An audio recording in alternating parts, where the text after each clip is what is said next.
I was given an astounding fact the other day about the carbon tax. Speaking to a developer, someone with decades of experience in actually getting things built.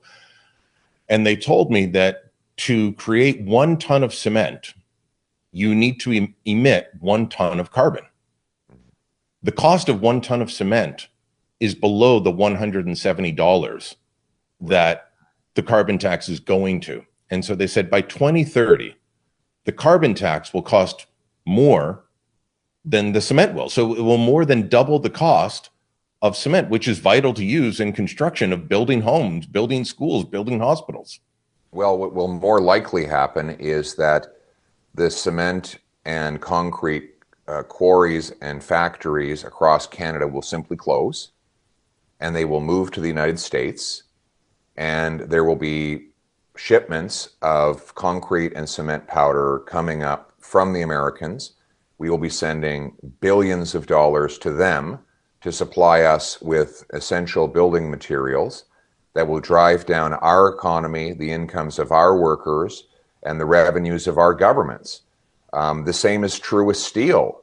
The carbon tax is costing Stelco in Hamilton $500 million. Under the plan to quadruple the tax over the next 5 years, Stelco's gone. I predict Algoma is gone, and all the steel making in this country will simply move to the United States. And if the tariffs are lifted, they'll move to China, because there's no way you can produce steel. This will be a nuclear winter for our economy. Brian, the finance department says that this year alone, with the 17-cent a liter tax, it deletes $25 billion of our GDP. This isn't Pierre Poilievre's calculations. This isn't, the Fraser Institute or a conservative-leaning think tank. This is the finance department of Justin Trudeau. Wow. By 2030, it's $30 billion. And then you would add the second carbon tax, which they call the so-called clean fuel standard. That will delete another $10 billion. So 2 carbon taxes by 2030 will have deleted $40 billion of GDP. According to the government's own estimates, I believe it will be far worse. Imagine, how do these trucks keep running?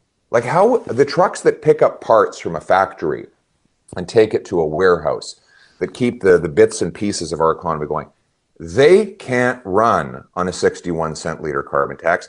They will simply be sold to the Americans, and all of the things they link together in our economy will just stop happening.